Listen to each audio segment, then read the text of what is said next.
guys. He always has to do something first. I always look to make sure. I'm sorry. I like that was kind of unintentional, but Yeah. He's prepping his voice, I Brooke. get ready. La la la la la la. Do re mi fa so. The Ruby Fuss. So Asian sounding of you. Oh, can you do that? Oh. Have you seen them like when they hit the drum and they're like, oh? You know what I'm talking about?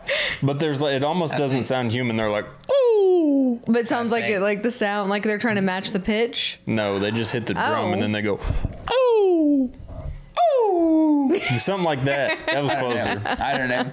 He's got it in I have him. no idea. It's somewhere deep. In those bones. Under all the whitewashing. Yeah. For most people, this time of year is comforting. But for others, especially the people who swear they've seen things out in the darkness, Christmas is a season of spirits and shadows. A time when stories come alive and old things walk again. Tonight we're going to talk about the creatures said to roam the snow during the holidays and the ghosts that only visit when the world grows cold. Because December isn't just a celebration. It's a reminder that winter used to be the most dangerous season of the year. Hey there, listeners, and welcome back to Fear and Flame Podcast. I'm Brooklyn. I'm Mason. Wyatt. And today we're talking about Christmas cryptids and ghosts. So, strike a match, light a candle, and settle in. This one is sure to ignite some fear. Just kind of sounds like how I describe my Christmases with you guys. Yeah. Dark. Yeah. Scary. Cryptid, mysterious, shadowy people, you know. Yeah. Kind of just like, Typical. yeah.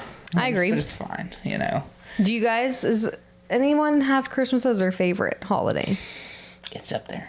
It's up there, but I Yeah. think It's up things, I don't know, I have a hard time. You have Thanksgiving? I know that That's sounds so crazy. lame. That's I know, crazy. no, listen, they are pretty That's close. crazy. Because I just No, love I don't. autumn. I think I It's just not. love autumn. Like, I just like the pumpkin You like the patch. season? And, yeah, But then you can make the argument that Halloween. I do. And that, it goes, that does Yeah, technically Halloween's go along probably with it. over Halloween's Thanksgiving. close, yeah. They're close. I like all of them. I don't know. It's ranked They're all higher. neck and neck. All the rest of the holidays, I don't care about Because that like much. Thanksgiving just kind of feels like just a light version of Christmas, really. Because I'm thinking I think it is. I think it's just like we're prepping for Christmas, basically. that's how I've thought of like Halloween and Thanksgiving seem to kind of just be two halves of the pie of Christmas, right? Because Halloween you have you got all like the decorations and all the all the fun different things and themes and stuff like that, and then like Thanksgiving it's like the food. meal. Everybody gets together, whatever. Whereas Yeah. I think like Christmas it's the best of both. I think. That's true. You That get is a little true. bit of both. I would say 4th of July, maybe. I could see you guys liking the 4th of It's July a like- lot. Yeah, fourth's pretty high. It's It'd pretty be high. hard to probably. I like it, but it's not one of. I love fireworks, but I'm not a big summer person. Really? Getting don't bit by mosquitoes and it being hot and. Just gotta have that smoke on you, dude. Yeah. Fireworks smoke, you'll Light keep you a warm. black and mild and Exactly. They go away. Hey, man.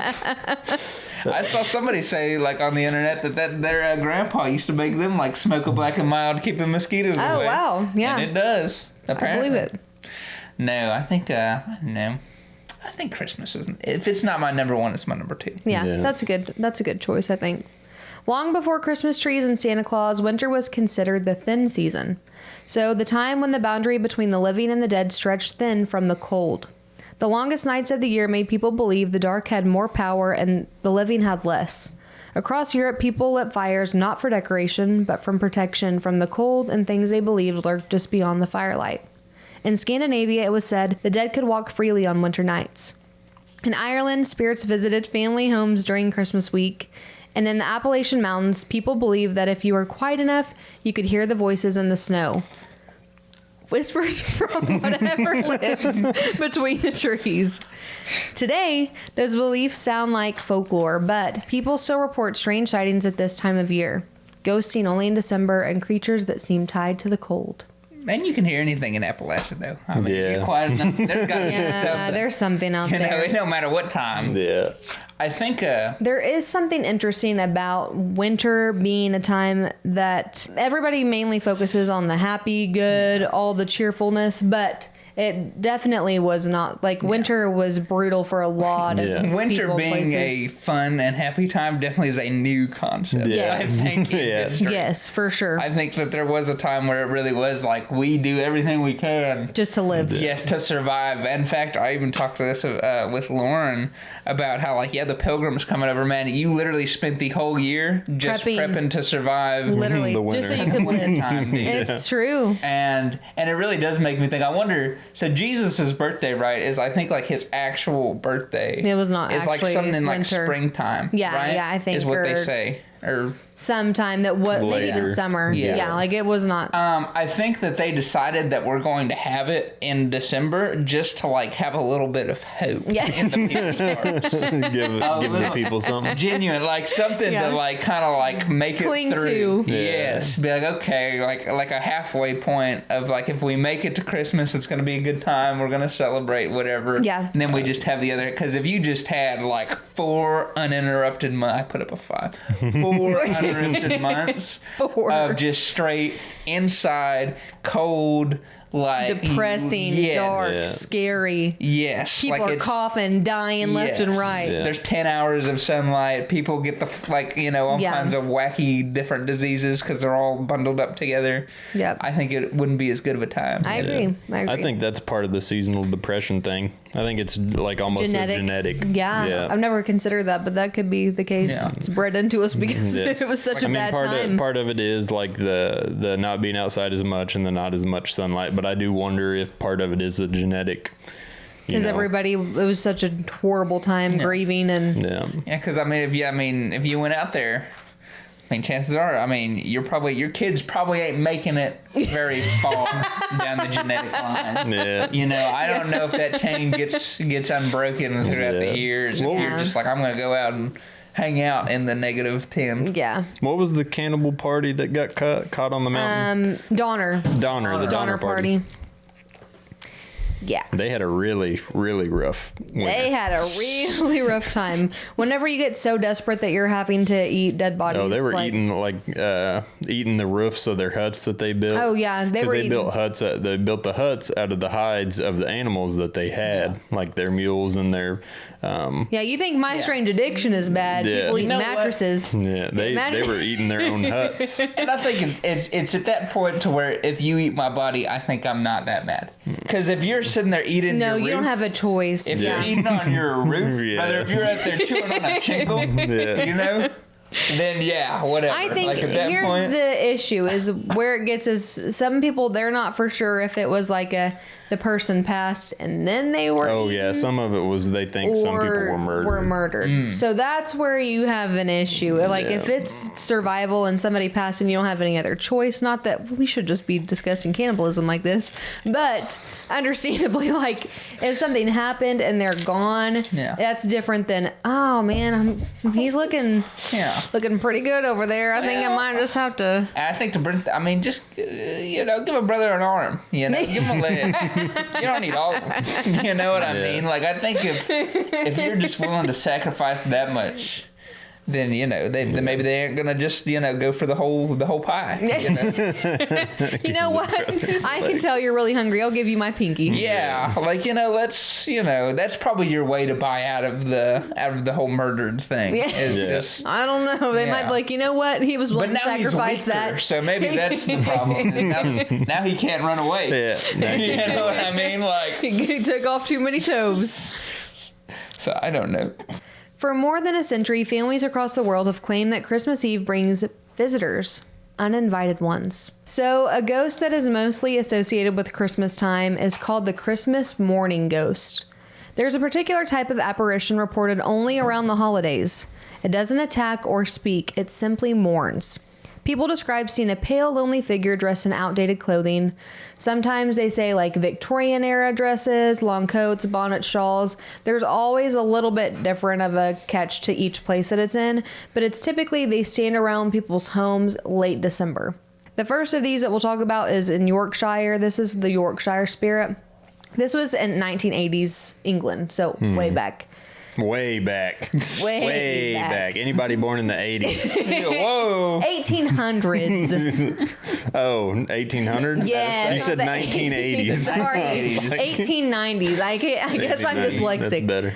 So back in the, 50 whole years ago. Yeah. Families in remote Yorkshire villages reported a winter apparition, sometimes called the mourner. Witnesses described a tall woman in outdated funeral clothing who appeared just after midnight between December 20th and the 26th. She was always seen standing still, usually next to the window of a household that experienced a recent death, like a loss of a child, dad, parent, something, anybody. Because I was about to say, kind of a Debbie Downer for being all that around Christmas time. Yes. You know what I mean? Like, But when are people dying the most? That's Probably true. during the winter. That's true. One documented account from 1893 in the Huddersfield Chronicle describes a widower who claimed the spirit appeared on Christmas Eve. She stood by the garden gate, head bowed beneath a black veil. When I stepped toward her, she turned her face aside as if weeping, though no sound came. She vanished as soon as the church bell rang at midnight. Locals believe she appeared to mourn for families who could not fully grieve, especially those who lost relatives in the mills or mines. Just a woman. Very 1800s. It's Yeah. also interesting that there's no crying sound. Some of them, I think you can hear them crying. Her, it was just, she was completely silent, but she looked like she was crying, but no sound came. This one is That's New the way Hampshire. we prefer our women. Yeah. Yeah. Patreon. Get canceled. Get canceled. Get wrecked. $5 a month. Well worth it. The Weeping Woman of New Hampshire was in 1932, so this is the 1900s, a little bit closer in time. A family in New Hampshire claimed that there were 3 consecutive years after a fatal house fire that they heard soft crying in the hallways every Christmas morning around 4 a.m. The crying was described as womanly and low, full of sorrow. The last year the phenomenon occurred, the eldest daughter, age 14 at the time, reported, "I saw a shape in the doorway, a woman kneeling, hands to her face. She was crying, but there was no breath in it, like sound without air." So when they see them, they can't hear the crying, but whenever they didn't see her, they heard crying in the hall. So I'm not for sure. Basically, they moved away. Yeah. So it didn't happen again after I that. hate to go look for Santa Claus and then I go You find a lady in black. and just full black uniform. Silently crying in the front room. It's like, well, you're not Santa. You are not. I don't know who you are, but you are not Santa. And I took a picture with him. That's not you. This one was in Virginia. So there's a Virginia coal camp. They call this one 1916. It was in near Norton, Virginia. Families shared of a young boy's apparition who appeared each Christmas after a mining accident that killed several workers in 1916. So this one was actually not like a woman or anything, but it was just a kid that showed up, and I'm assuming he died around Christmas time. That's what they say. He knocked on our door 3 times every Christmas Eve. When we opened it, the air turned freezing, and you'd see the outline of a boy standing there barefoot holding a candle stub. I feel like the detail of it turned freezing was probably not super like... Because it was already cold outside. Yeah, I think it would have been. But okay, continue. It's probably pretty cold out there. Whatever. They say that the knocks continued across several households for a decade before stopping. So a whole decade, this dude, Christmas time, he was like, all right. He's probably just looking for somewhere warm. And Yeah, everybody's just, probably. oh my God, it's the ghost. It's the guy. He's just like, come on, man. Like, People took it as like a mourning tradition, but they say with some ghosts, like they just like relive Something. over, on the same time. So it was probably something to that extent. The Nova Scotia Christmas mourner, this was from the 1950s to the 80s. this is a long time Yeah, ago. 30, you're dumb. For nearly 30 years, residents of coastal community near Lunenburg reported seeing a shadowy figure walking along the cliffs every December 24th to the 26th, and they were always described the same. They were wearing a long dark coat, they had their head lowered, and they were doing slow, deliberate steps. Some heard soft sobbing, some didn't hear anything at all. Police responded to the calls regularly because locals believed it was a living person in distress. They were never able to find anyone. You know, and a good point of that too is like, I wonder how many like ghost sightings during like Christmas or even just during the winter time have just been like a regular guy walking in a cloak. Yeah, in like bad, you Because know, it's with, cold, like visual. yeah, everybody's bundled up. Yeah, and like it's snowing a lot, and Yeah. like you probably can't really see very well. It's nighttime. And if somebody just disappears too, like you said, it's easier because if it's dark, it Yeah. gets dark so early, Yeah. or if it is snowing or there's weather stuff going and on. then, like the tracks are covering. It's like, well, we don't know. You know? I guess an officer did write that he said a figure appeared to be male, average height, moving toward the cliff edge, but it vanished before I reached the clearing. No footprints found. No. So they did go and Look. yeah. This is the last one of the Christmas mourners. So the empty chair visitor. This is in the Midwest, so U.S. right here, 1970s to the present.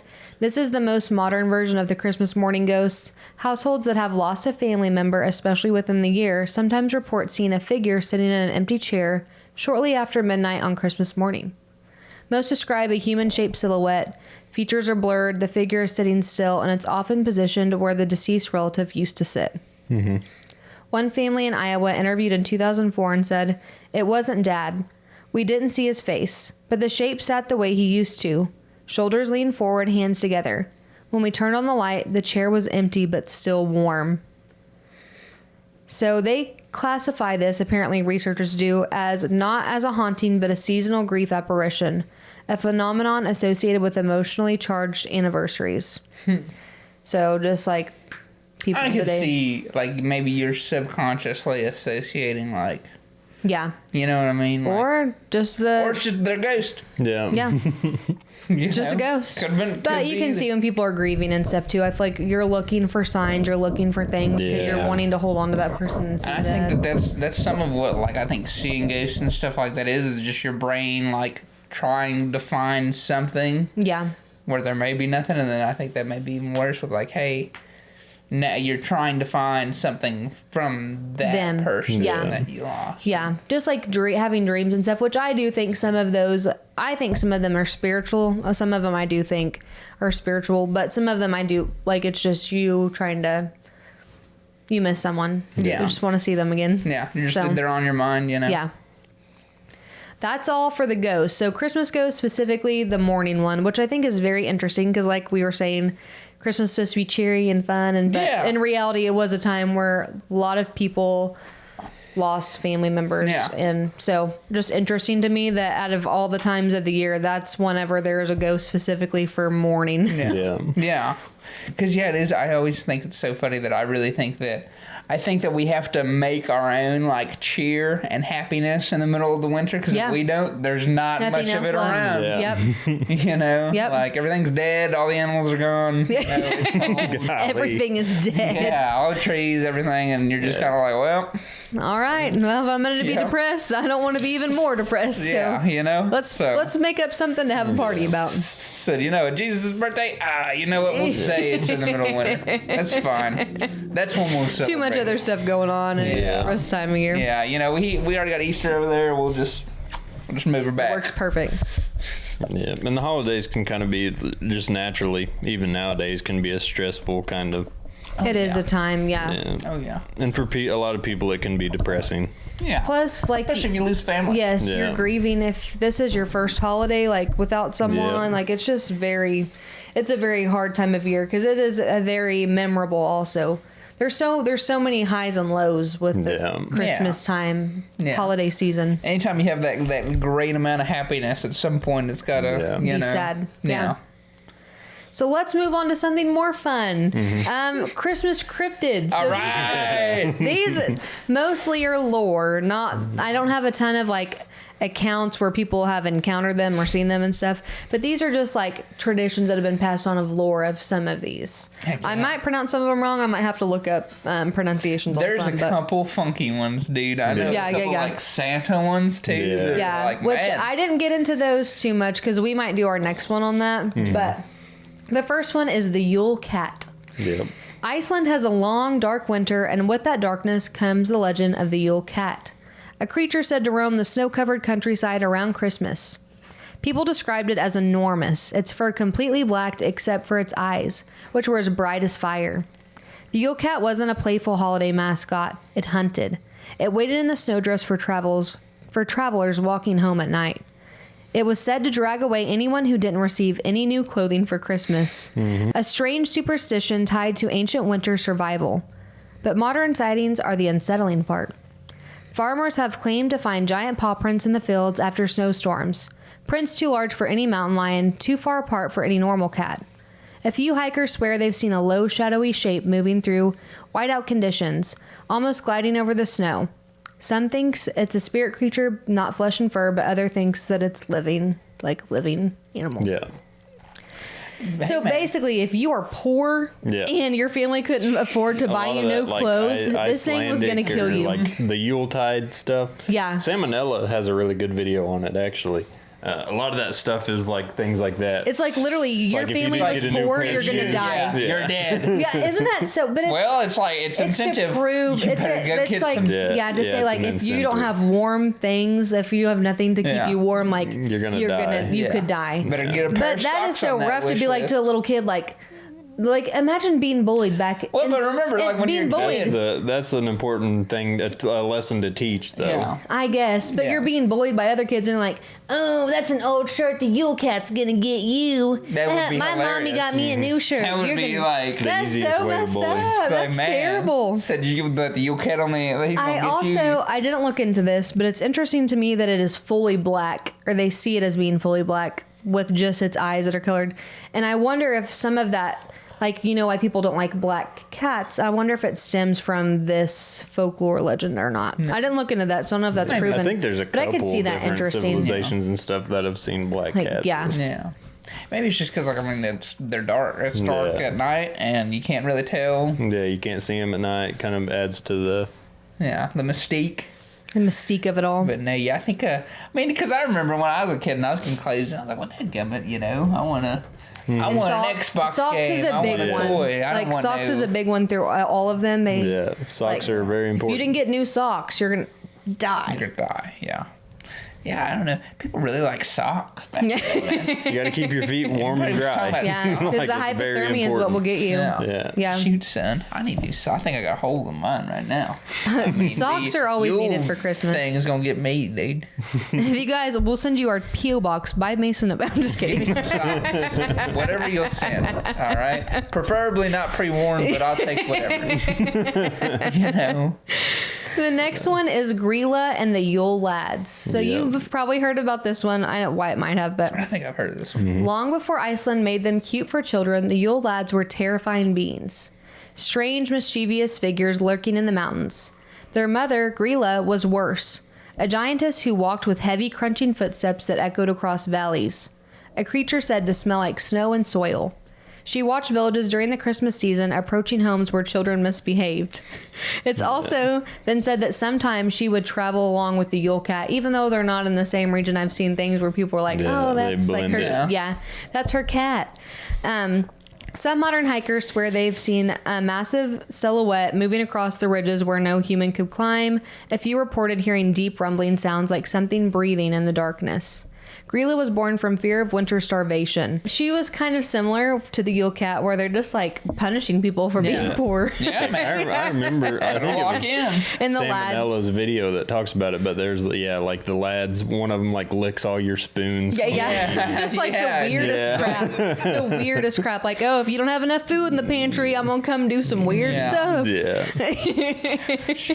It really is. And it's funny, too, because, like, all those different civilizations, we think it's so funky. I'm still trying to figure out, like, so Santa, like, imagine explaining to somebody that doesn't have a Santa, like, the dog, he's either going to leave you something or you're going to get a lump of coal Yeah, and a sock.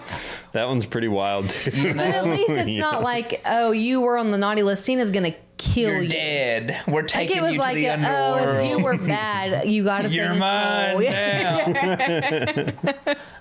So it could have been worse. You know what? It's something about them European kids. They need a little bit extra incentive. I guess You know so, what I like, mean? They've got to have some. They had to really push. They light some fire under them. Yeah. Literally. You know, they'll get real. Yeah. And that's what's crazy. Stockings are just big socks too. Yeah. Man, it's Yeah. all about socks. Yes, it's all about the It's all socks. It's about all about the socks. We'll stick with the same kind of theme before I move to the next two. This one is the winter hag, which I feel like low key is like most of us. Yeah, your like the mother-in-law. winter's No. Yeah. I love you, Miranda. I'm just kidding. He's being so. Are you I'm good, just Wyatt? Yeah. I love you.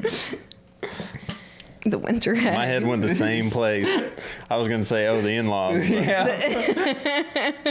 Across Austria, Germany, and Switzerland, people still speak of a ghostly woman who travels during the 12 nights of Christmas. So you know this one's gonna be serious. You hear Austria. Yeah. Don't play around. Austria is the No scariest. Yeah, of the Austria's scariest. dead gum. You know, their lore is they'll do.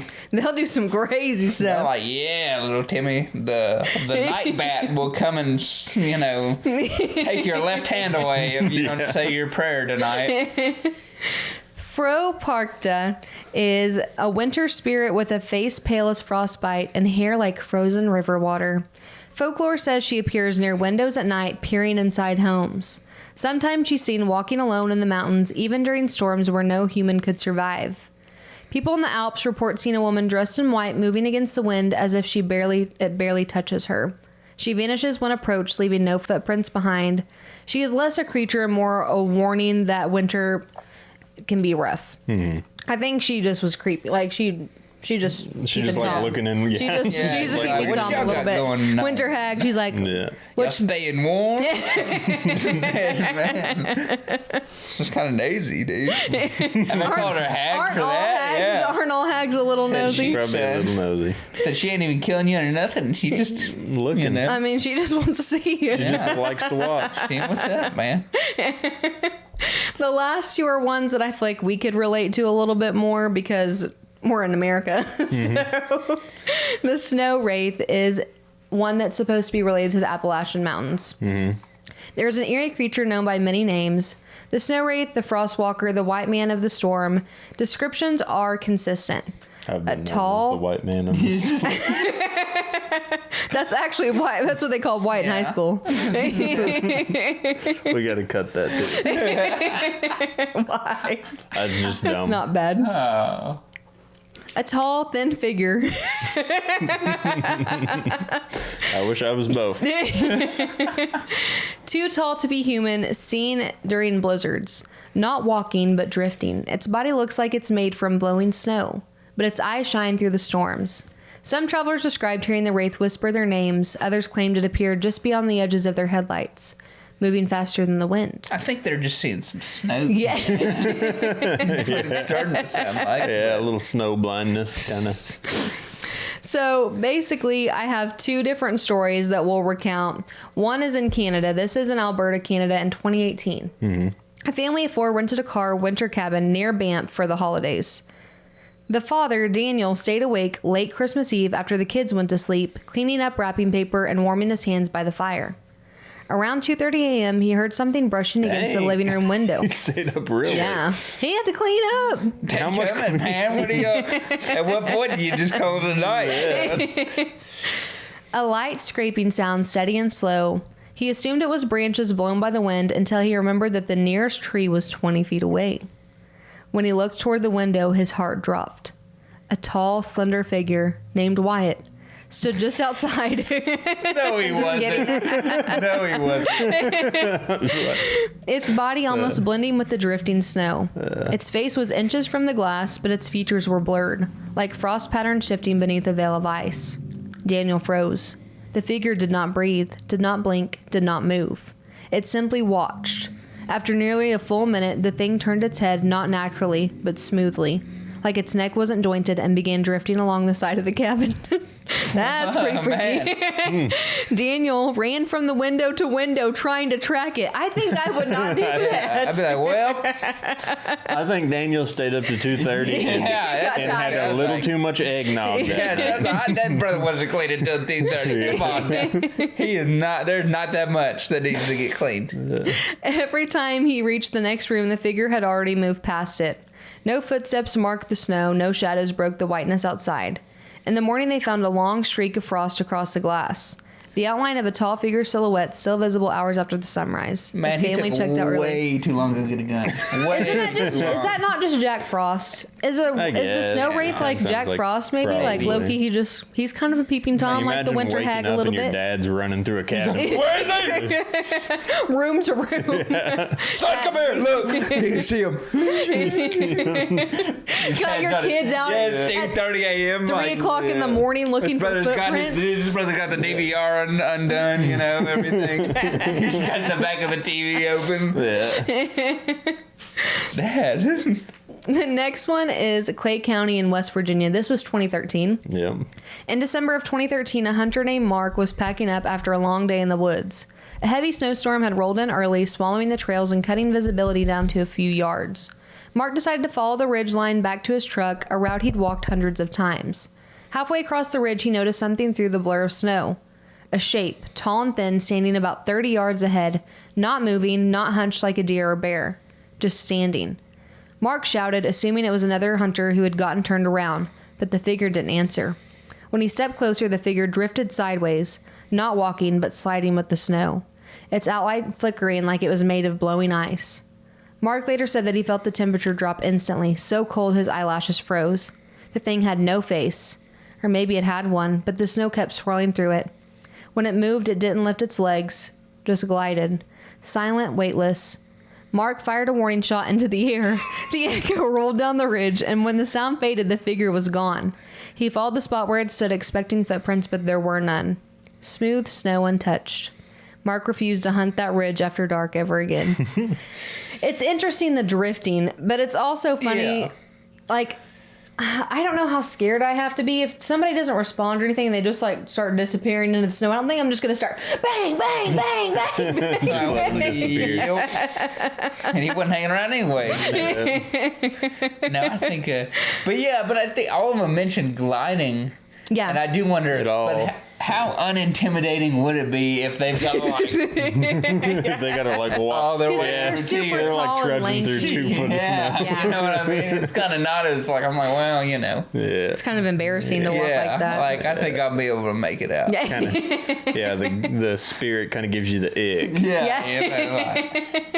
Yeah, I don't know if that's a Jack. I don't know anything about Jack Frost, but I wonder if it's related. I think it's people seeing snow flurries. Yeah. And their gently eyes are just blue. making. Yeah, Yes, they've that's kinda been, like- they've been looking at the snow all day, and the sun has bleached their retinas, and they They see like, oh. and they see some snow flurries like fall off a tree branch or Yeah. something. And And it's like 2 degrees out. You're freezing. You haven't, Yeah. like seeing somebody else in a couple hours, and you're just kind of. I would assume that's a good portion of the I'm sure. snow spirit things. Because a lot of them are white. It sounds Yeah, like it's like all of them are white. Yeah, it just Like, blends. Yeah. you know? like, So it's God, kinda that's like, kind of an well, odd. It's like if it was orange, then like, okay. Yeah, Like, at least it's a maybe different there's something color. else, Yeah. but. So the stuff you see in like the black cloaks and Yeah. dress, A little bit different. Yeah, that's contrast there. but- Yeah. They're Yeah, just you white know. snow. They look like Yeah. snow. Maybe it's just snow. The last is the Wendigo. It's an indigenous story, obviously rooted in culture. It's important to treat the origins with respect. But something interesting with the Wendigo around Christmas time is the thought of like how we were talking about the Donner Party. It's believed that the Wendigo is someone who has committed cannibalism and they become a Wendigo. So the time that they most likely commit cannibalism would be the winter time or around this time. So I think that's interesting that the Wendigo was one that popped up as something that would be like considered like a Christmas cryptid, just because I think of the winter It season. seems like when I think of Wendigo, I think of winter too. You do? Yeah. I don't know what I've read or seen that makes me draw that conclusion, but Because I know I've heard stories of them all different times of the Yeah. year, like skinwalkers and stuff. But I do think it makes a lot of sense for it to be Yeah. tied to winter specifically. Because, man, I mean, you wanted to eat somebody if you ate somebody in June. You know what I mean? Like it was, You could have found something, like... grass, bark, Yeah, anything. anything, man. But yeah, if it's like the, dead of winter and you're in like plane crash or whatever. Makes more something sense. crazy. It's like, well... So if you don't know what a skinwalker looks like, it's a tall, emaciated humanoid Typically deep in the woods, they like to place them in the snowbound nuts. But I think I just have one story of a Wendigo that was in the Christmas season, so we'll read that. I saw a Wendigo and I wish I hadn't. I need to write this down before I convince myself it didn't happen. This happened in December last year. I was visiting my uncle in northern Minnesota near the Canadian border. He's the kind of guy who prefers solitude, lives in a cabin deep in the woods. No close neighbors, just the trees and whatever lives in them. I never minded visiting, I like the quiet. But after that night, I don't think I'll ever go back. It was the coldest night of the year, at least negative 30 degrees Fahrenheit. My uncle had gone into town for supplies, so I was alone. The cabin was warm, the fire was crackling, and I was scrolling on my phone when I heard it. Something moving outside. Not footsteps, more like a dragging sound. Slow, deliberate. At first I thought it was the wind, but then came the knock. Not at the door, at the window. 3 slow, deliberate taps. It's always 3. I froze. My uncle's nearest neighbor was miles away, and no sane person would be out in the cold. The knocking came again. I reached for my flashlight and shined it through the window. I wish I hadn't. There was something standing just beyond the tree line. It was tall, at least 7 or 8 feet, but emaciated with long, bony limbs. Its skin looked frostbitten, almost blackened, and its eyes were glowing, not reflecting light. That's interesting, too, whenever they say that it won't reflect light, like it's just like a hole almost. Mm-hmm. I should have looked away, but I couldn't. I should have closed the curtains, but I was frozen, staring, unable to breathe, and then it smiled. Its teeth were too many, too sharp, stretching across its face. It opened its mouth wider than any human should, and then it spoke. Let me in. Ooh. Yeah, no. The voice didn't match the body. It sounded wrong, like a recording played at the wrong speed. Too deep, too garbled. I ran. I grabbed my uncle's rifle. This kid's smart, though. At least he has a rifle. Like you go for the gun. If there's something creeping on the outside of the house, I'm not being like, well, where'd he go? Locked the door and backed into the furthest corner of the room. The knocking stopped, but I could hear it scraping against the walls outside, which I hate that. Slow and patient, like it had all the time in the world, because it did. I sat there for what felt like hours, rifle in hand, shaking, until my uncle finally came back.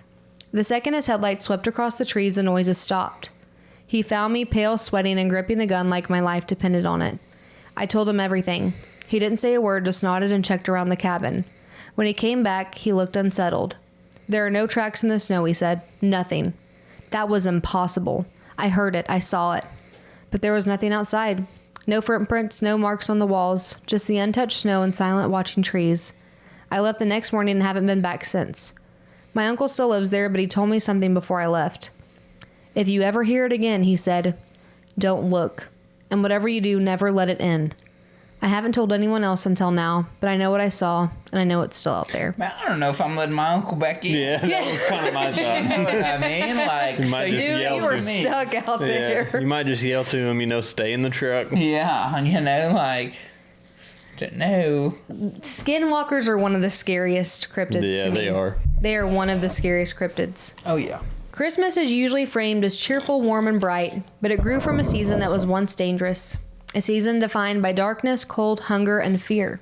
We surround ourselves with lights not just for decoration, but because humans have always tried to push back the darkness. So, enjoy your eggnog by the fire, but maybe leave on the lights. Hey! Thank you so much for joining us in today's episode. If you enjoyed this, make sure to like and subscribe. We want to hear from you. Leave topic ideas in the comments or find our email in the description box below to send us your scary stories. Yeah. Find us here next time on the Fear and Flame Stay podcast. Warm. Or something. Oh!